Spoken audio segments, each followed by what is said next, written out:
So this is the bonus section when I asked everybody some questions on my blog about maybe what you would like to learn had I done this live. So here's like the top four questions I got asked, and I will do my best to cover them. I'm going to start with tools. As you can see, I've got an array of tools on my workstation. I'm not overly picky about what tools you use. Better tools do not make a better wire weave artist. I have taken quite a bit of a liking to Wobur's tools. They've sent me some to play with, and I do really like the fact on their smooth job pliers, there's a 90-degree angle on that plier, and it's great if you're trying to do perfect angles. Okay, so, and I like the size of this pair. It fits really nicely in my hand when I close it, and I have really good control over it. So that's kind of my favorite pair of flat nose pliers, and it's a good good width for the jaws too. And you'd also like a wider pair, so I've also got a wider tipped one too, and they're handy. Okay, so that's kind of my plier preference.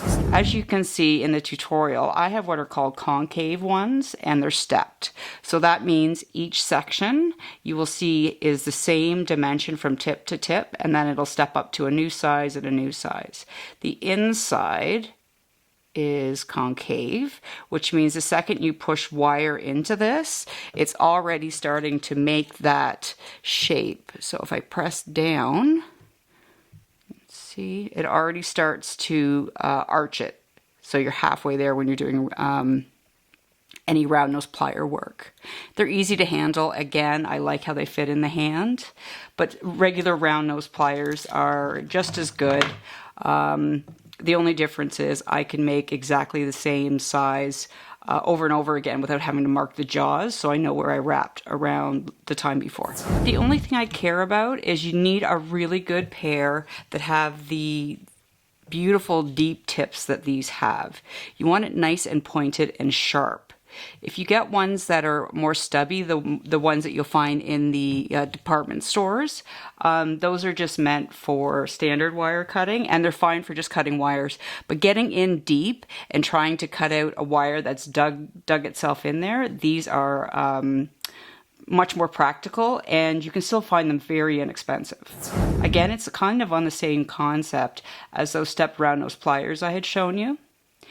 You have the same dimension from here to here, and here to here, and here to here, etc. And there's also another one that does all the smaller sizes. Then you don't have to worry about making the same size loops over and over again and hoping that they're going to match. So that's why I like having these.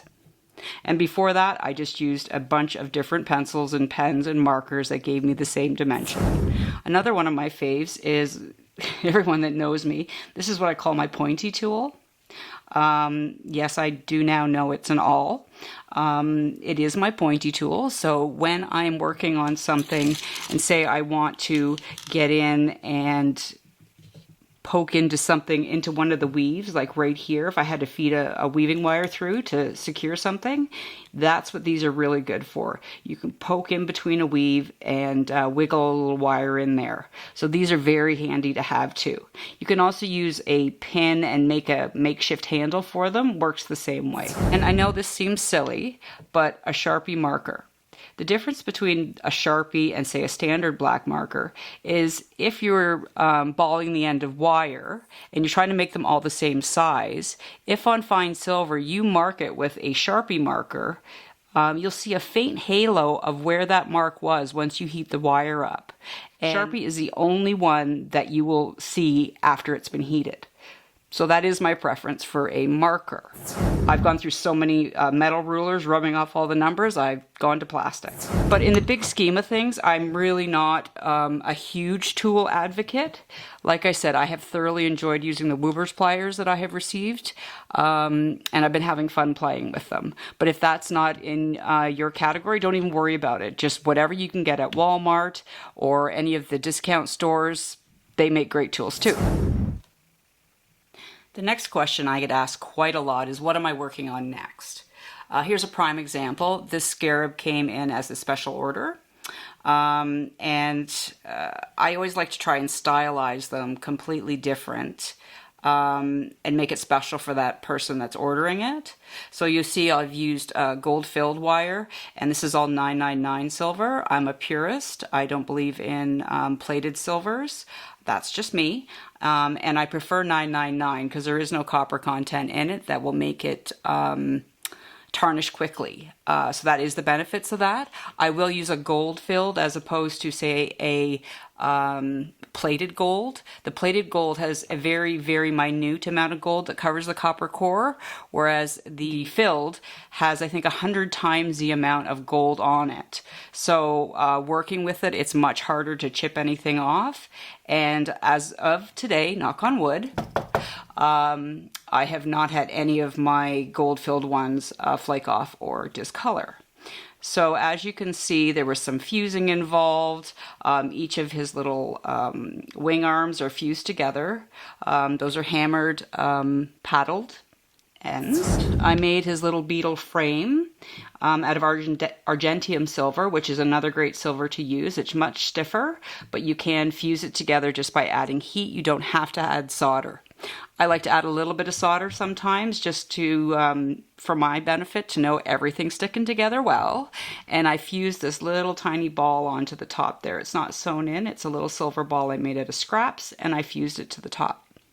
So this is my latest scarab, and he's done with a labradorite gemstone, and he's off to the US. So this is my newest dragon. He's so hard to see because he's flat when you're looking at him this way, and looking up his nose is not a great way to look at him either. But anyway, this will be the project. It's my Celtic dragon, and he will be the project for my kit club people when they hit 6 months in the gold package. This is the kit they will get, and it's done in fine silver and copper, and you will learn lots of fun techniques in it, and hammering, and this I will do some soldering with copper, and so there's lots of tips and tricks and fun for my gold member kit club, which is still open at any time. Everyone is welcome to join. It's lots of fun. A kit a month for $35, and that includes shipping and taxes. Go to my website at idjewelryanddesign.com, and you can look under the kit club membership. Okay, so that was something else I was working on. And the last piece I'm going to show you is this was the pendant that we did today. And what I've done is in the center, you will see I have trapped a cabochon. So all I did, once you finish doing the regular pendant, is go back, and that center section that we did the 1-2 weave over all 6 wires, if you make that large enough to go around the cabochon, that will hold the stone in place, and then close it at the end. So the weave goes around the stone, and the two close at the end, and then that would be each end of the weave band, and you continue just doing the ends exactly the same. So the only difference is this center portion. So anyone that knows me, and I've taught you how to trap a cabochon, do that, and you can continue doing this, and that's how we trap the stone in this piece. So like I said, one project, many different ways of finishing it. So I get asked quite a bit how to make different bails. So I'm going to show you kind of 2 different patterns to make a figure 8 weave bail. So this is kind of the layout to do a figure 8 weave bail. And remember when I tell you not to run your hands down your wires for fear of work hardening them, so not doing this. This is where, don't listen to me. I want you to run your fingers down the wires to work harden them. Okay? So the wires usually used for a figure 8 weave bail, your base wires would be an 18 or a 20, and you can weave with 26 or 28, whichever one you're comfortable with. Remember, the higher the number, the smaller the gauge. So whatever weave you're doing to get these 2 wires together, a 1-2, 10-3, whatever it was, weave up so that they're attached together. These would be side by side. There would be no gap in between. I'm just trying to differentiate the 2 so you can see what I'm looking at. Then I want you to bend each wire out at a 45-degree angle. That will be half the size or the height of your bail. Okay? Remember, your bail will go this way. Okay? So that would be the top peak of your bail. So decide how wide you want it to be, and then mirror the the shape of it on the other side. So going back the other direction, mirror the exact same shape as you did on this side, the same length, everything. So you can use your pliers as your height adjustment, whatever you want to make them the same size. And then at the end, they'll go back to doing the same weave or a different weave that you started with over here. Okay, so that's one way of doing it. Or the other way you can do it, I'll flip this over, is I've just added a bit of a flat spot at the top. It's essentially the same shape. Just when you fold it in half, you'll have this space where it's exactly equal and the wires aren't moving. It just gives you two different looks when you're playing with these bales. Whichever one you choose, you can modify to whatever you want it to be. A double stitch figure eight, that's how many times you're going to wrap around each wire before you cross over to the other side. Okay, so we'll get into talking about the figure eight weave right now.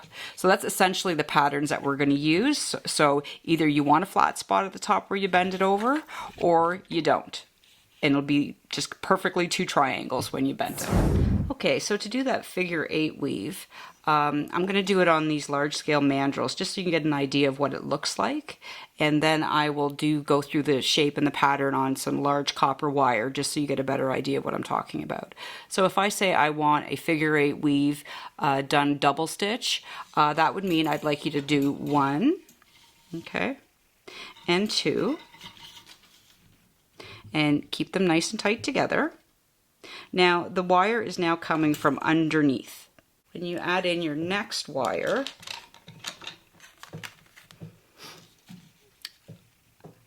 it's going to go over top of the other mandrel or the other wire. So if I come from underneath, the other side is over top. This is the one time where we do actually change direction, and you'll see what I mean. So figure eight is once and twice on this side. Okay. So now I'm coming from the bottom. I'm going to go over, okay, over the top mandrel. And again, 2 stitches. So once and twice. And you can see it's still coming up from underneath. And I'm going to go across, and now I'm on top of the other mandrel. And once and twice. So if I put this the way the bale would be, you can get kind of an idea of what a figure eight bale looks like. It's back and forth all the way up. Now, the less stitches you put on each wire, the denser the weave will be. If you want more space between these horizontal wires, then I want you to put more stitches on each side. But whatever you put on one side, put on the other side. So if I said I wanted, say, a 4-stitch figure eight weave, all that means is I will do 4 stitches on one side. So 1, 2, 3, and 4, and again I just go back across and I do 4 again. 1, 2, 3, and 4.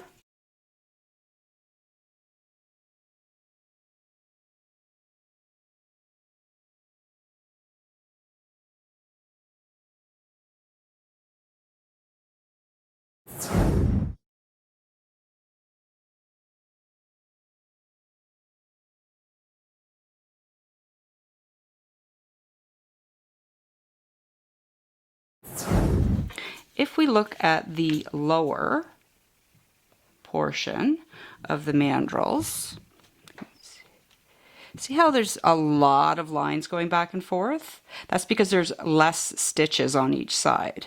If you want less lines, if you see the top ones, see how there's a lot of space in between those lines? That's because I put 4 single stitches, so it's 4 high before you get to go across, whereas this one was 2 high and then you go across. So this is much denser on the bottom, and it will give you a very nice finished and very sturdy bale too. The less amount of crosses you go across, it's less sturdy. So just be careful where you use them. And they can also, this weave can also be used for filling in gaps when you're weaving a pendant and you don't know what to do. You've got a bit of a space. You can fill it in with a figure-8 weave and pull the wires through. And we're back. Here is my bale frame that I made. I did it with the flat section at the top, so that will be exactly where I bend it. It's hard to get it to look nice and flush and even when you're using super big scale, but I'm just going to kind of show you sideways. See how much gapping there is back over here? That's because I did the 4-time wrap around the outside wires, so you can see how much space there is horizontally. This is the 2 wrap around each base wire. Okay, see how dense it is? Just so you can see the difference in what I'm talking about with the spacing. Okay, so once you get your frame made, you'll take a pen, a pencil, your round mandrel, anything you have. If it's the smaller bale that you're wanting to make, you can even use your round nose pliers. So I'm going to make a huge bale because this is a huge piece of wire. So I'll bend it around where that flat spot is that I left. Okay, you can see that. Okay, see what I've done? Almost looks like a little saddle. So if I pull that off, okay, and I hold it sideways, now it really looks like a little saddle. So if this was actually in a pendant, then what I would normally do is take your pliers and you kind of squish them closed like so. Okay. So that would be the top where your necklace would go through.